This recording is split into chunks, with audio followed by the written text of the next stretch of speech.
Oh, hello, this is my second video on Maria. I went through a Word document discussing quotes, so you might prefer to go and watch that first. No? Oh, okay, carry on here. I've written the key ideas, high status servant, author of trickery, makes up the plots really, witty, clever. At the beginning she's trying to stop disorder and chaos, you might say. She joins in the disorder and wins a great prize of marriage in the end. So there's this PowerPoint is also in SharePoint, and you'll be able to get through to that document. It's also in the same bit. I think it's in the Georgina's Year 2 revision or something. So here's two questions. The misbehaviour and trickery in the play are great fun for audiences. And you might say one of the reasons we enjoy that they are great fun for audiences is that we're allied with Maria in planning them and watching them, and we can see what a pompous steward Malvolio is, and it's enjoyable to see him put down. So write all about that, and that should take you quite a while. And then you may want to go on to the Sir Topaz scene if you want to say it's maybe goes too far, maybe goes beyond comedy into the trickery, becomes too strong, too powerful, too much like bullying. And the same with the scene at the end. Or you might want to say he gets his just desserts. We enjoy pomposity being pricked, and some productions really minimise how painful it is. But what I'm saying to you is you can write a little bit about Maria there in her against Malvolio, her writing the tricks, and how pompous he is.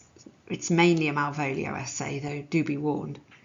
So 2020, so 2 years earlier, it's the same question. The cruel treatment of Malvolio's makes audience feel pity rather than making them laugh. Can you see it's the same question but upside down? So yes, I'm going to write about Sir Topaz. For many audiences there is some pity there, but not always. In some productions and for some audiences he's been so pompous, and you write a lot about all his pomposity and how that's established, and you might want to involve being allied with Maria and watching her do the same thing much more successfully. 2019, the mood at the end of the play is one of celebration.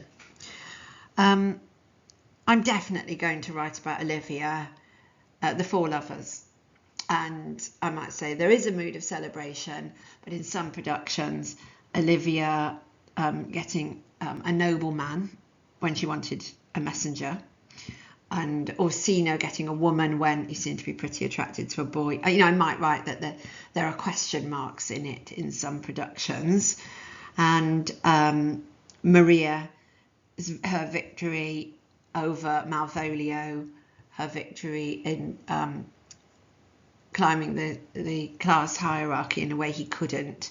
I might write a little bit about that. So Maria is mainly little bits, or even a device to get you against Malvolio. Poor Maria, she's turned into a plot device. Anyway, in the specimen question in 2017, Twelfth Night delights in the folly of misrule. So if I'm going to take the misrule being the tricking of the top administrator of Olivia's court and putting him in jail, I'm going to say it's pretty enjoyable because I've seen how pompous he is. It's mainly my Malvolio essay. I might say a bit more because I see it being planned, and I'm allied with Maria in enjoying the whole thing. I might write a lot about Olivia in that one, though, and it's not folly. I don't call Olivia being a ruler folly, but that some might see her throwing herself at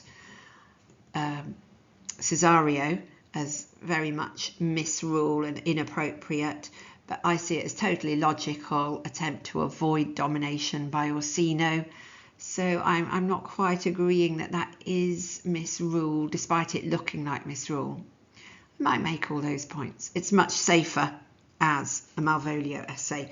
Maybe some people might say Viola dressing up as a man and a man falling in love with her and a woman falling in love with her, and the play really explores all that, and that is what's most enjoyable about the play, which then quickly shuffles everything into a traditional ending. Nothing to see here, in order to conform and restore order at the very end. So lots of ideas there. Maria's in there somewhere, but it doesn't need to be a Maria essay, that one. So in the made up and list of questions, I have Feste is the only character who has a truly happy ending. Might write a bit about Maria in there, about her getting that she also has a happy ending, that she is oh no, I don't know, I'm trying to read my own notes and they're rubbish. Wait there while I collect myself. Oh, the contrast with her and Malvolio, that's what I want to say, and her victory over Malvolio, I might say. So every character's in disguise. I'm going to write, I mean, Viola's a very obvious one to write about. I might write about Feste being in disguise, looking like a fool, but being very clever. Who knows, Orsino in disguise as a lovesick aristocrat when he's just trying to expand his lands and do what you're supposed to do. And Olivia in disguise in mourning when really she's interested in love or escaping Orsino. And I might also say Maria. I don't think Sir Andrew's in disguise. He just is a fopperniggle. But Maria is cleverer and more capable than her social stereotype would have you think.